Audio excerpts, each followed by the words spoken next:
हमारे साथ है मारूफ शायर गौहर रज़ा साहब। इनकी नज़में, इनकी गज़लें आप सुनते रहते हैं। सर, ये जो पूरा मोमेंट चल रहा है, इसको आप किस तरह देख रहे हैं और जो शायरी के तौर पर किस तरह किरदार निभा सकते हैं? एक तो इस मूवमेंट ने नौजवानों को सड़कों पर ला दिया है।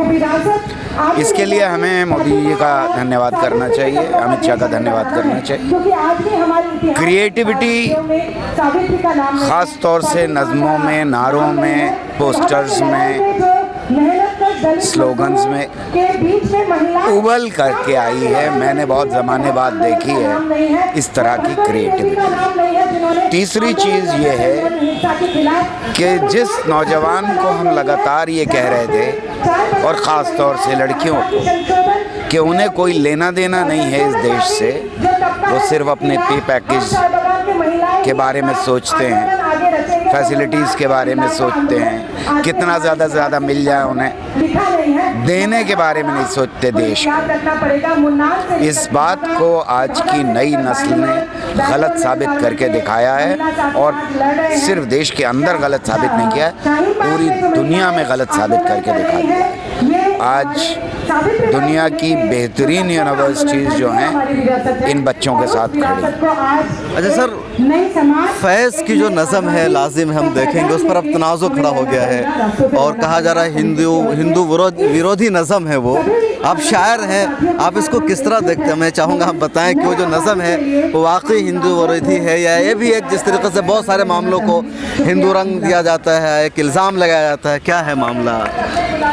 वो जाहिल हैं। मेरे पास इसके अलावा और कोई लफ्ज़ नहीं है उनके लिए। और जाहिल हैं और राजनीति कर रहे हैं। इतने जाहिल हैं कि वो इस नज़्म को नहीं समझते।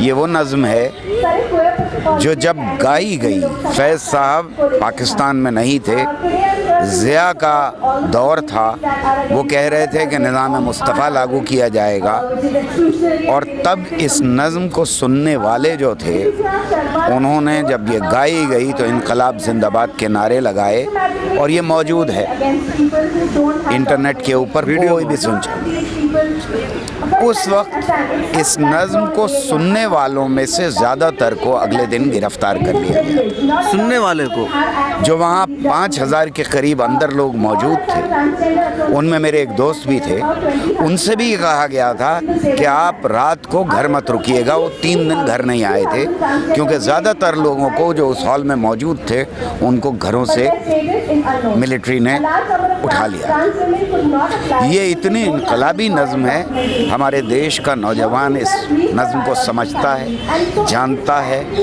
फैज़ को जानता है, और ये जानता है कि इस नज़्म के अंदर कितना पोटेंशियल है, क्या अंदर इसके छुपा हुआ है।